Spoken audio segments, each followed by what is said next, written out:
Members of Parliament have faulted Education Cabinet Secretary Jacob Kaimeni for failing to take action against school head teachers who have increased school fees contrary to government directive. The MPs want the Cabinet Secretary to give clear guidelines on how much students joining Form 1 must pay to end the confusion in the education sector. Addressing members of the press at Parliament buildings, the MPs alleged that needy and bright students joining Form 1 are being locked out as school principals impose unaffordable levies. We are seeing helplessness of the executive in the face of blatant disregard of a report. We don't need a Kaimeni making noise at your house. We need action on this matter. You issue annual fee guidelines. They are no more than mere rituals. And then you listen to how the Cabinet Secretary and even the Principal Secretary, how they talk. They sound like captives. Who is this who has made them captives?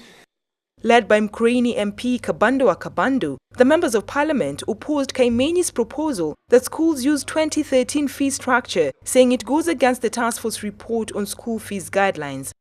But if 2013 fees has been investigated in many instances and found to be invalid or unjustified, how do you tell people to stick on the injustice of 2013 when this report talks about making education free and compulsory in 2015? They are demanding that the Cabinet Secretary implements the report, failure to which they will censure him.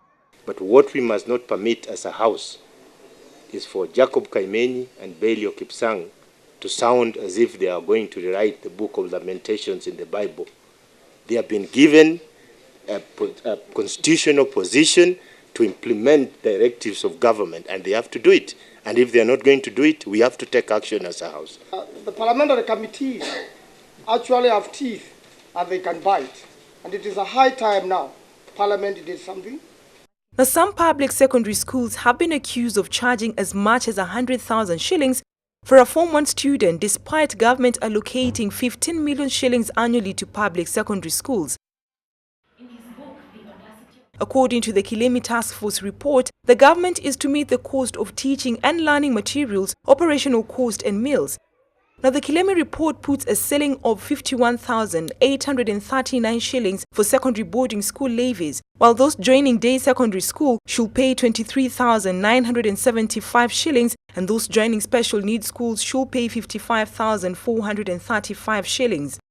The levies that have been recommended to be removed, which are not really mandatory, because what is needed is a student to be in class, again, have been retained in a lot of schools.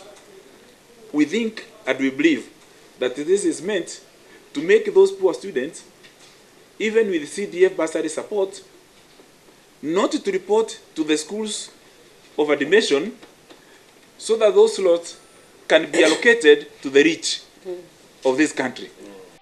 Now, Deputy President William Ruto recently ordered the Ministry of Education to release a fee guideline by the end of this week.